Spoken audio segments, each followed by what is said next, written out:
Hello everyone, this is me Shrita Biswas. Welcome back to my channel dedicated to my juniors.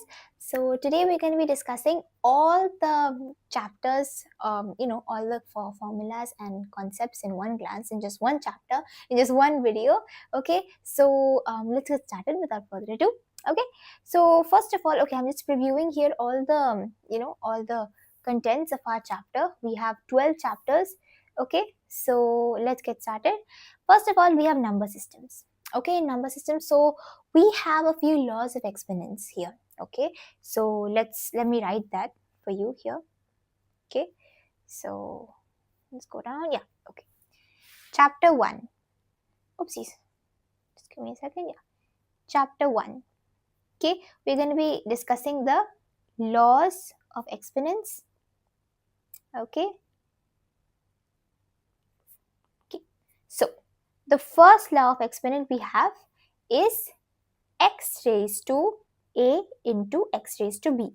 This is, now you see, bases are same, only the exponents are different. So what do you do here? You keep the base same and you add up the exponents. Okay, so let me give you an example over here. 7 raised to 3 into 7 raised to 2. So what's the answer here? 7 raised to 3 plus, oopsies, 7 raised to 3 plus 2. That is 7 raised to 5. Okay, now let me give you the next one.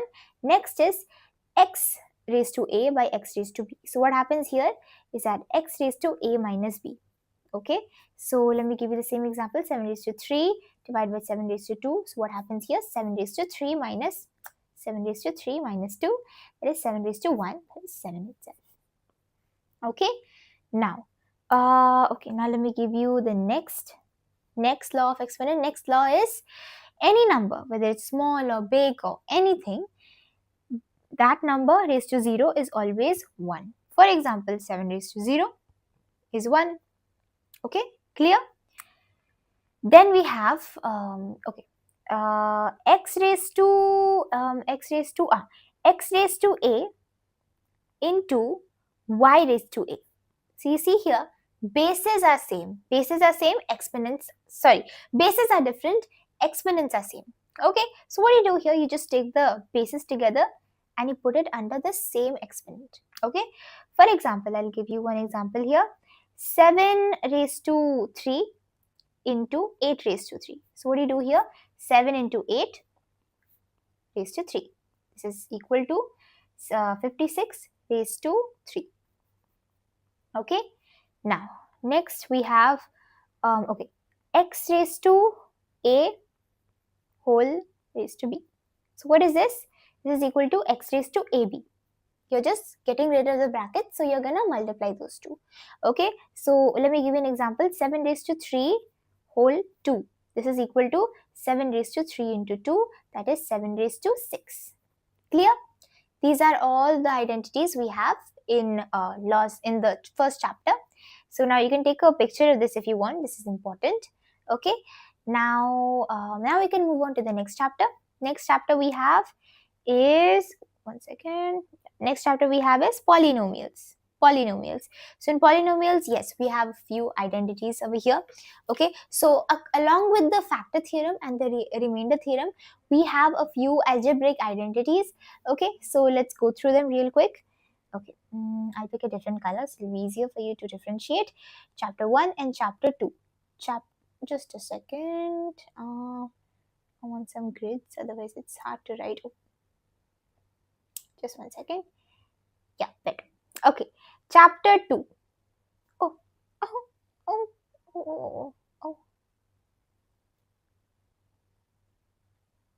Yeah, chapter 2. Okay, chapter 2, we have algebraic identities.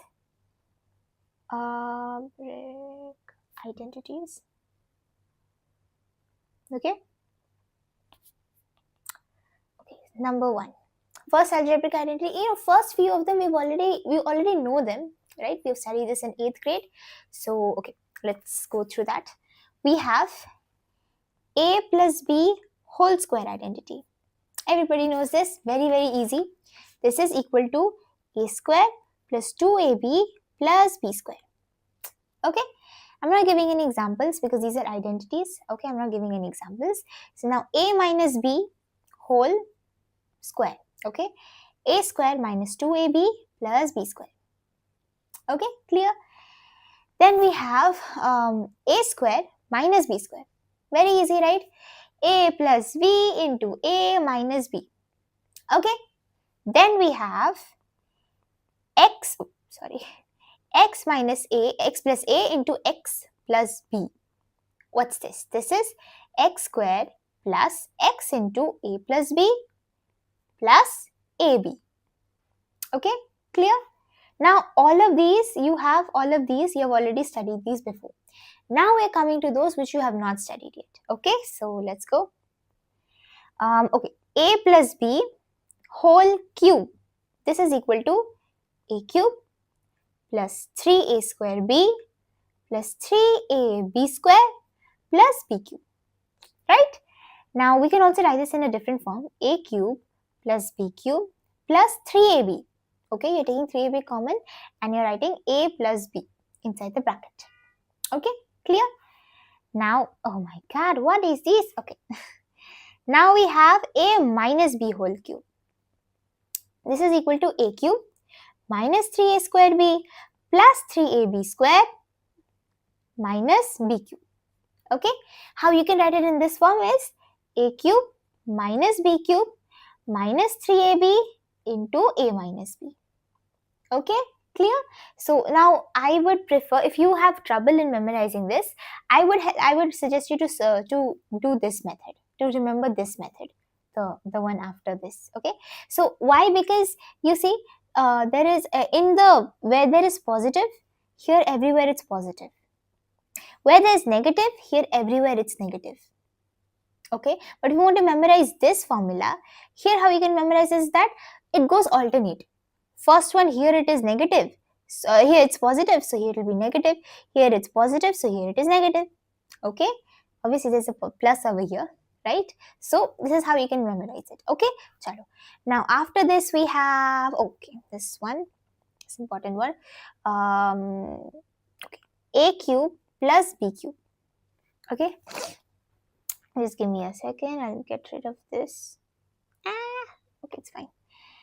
A cube plus b cube is equal to a plus b into a square minus ab plus b square. Okay, this can also be written as a plus b whole cube minus 3ab into a plus b. Okay, clear with this? Then okay, next one is a cube minus b cube. This is equal to a minus b into a square plus ab plus ab plus b square.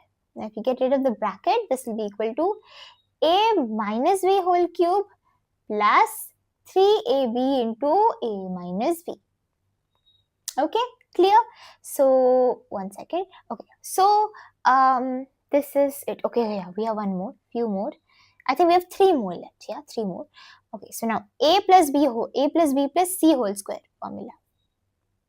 Oh my gosh. Okay, this is equal to a square plus b square plus c square plus 2ab plus 2bc plus 2ca. Okay, this can also be written as a square plus b square plus c square plus 2 into ab plus bc plus ca. Okay, clear with this? Now we have one more formula. A cube plus b cube plus c cube minus 3abc is equal to a plus b plus c into a square plus b square plus c square minus ab minus bc minus c. Clear? Okay. So now, now there's this, the next identity after this is basically in case or if a plus b plus c is equal to 0. What will happen then? Everybody knows that this entire RHS will become what? It will become 0, right? Now we're going to be transposing this minus 3abc to this side. So what are we going to be left with? We're going to be left with a cube plus b cube plus c cube is equal to 3abc. Signs change. Okay, so this was our last identity. So we have 1, 2, 3, 4, 5, 6, 7, 8, 9, 10, 11. 11 identities. Among them, we have studied 1, 2, 3, 4. 4 of them we have studied, and the new ones we have learned it right now. Okay, so okay, I'm going to be continuing this session in my next video because it's been 10 minutes. Okay, so bye. I'll see you in my next video. Okay, bye bye.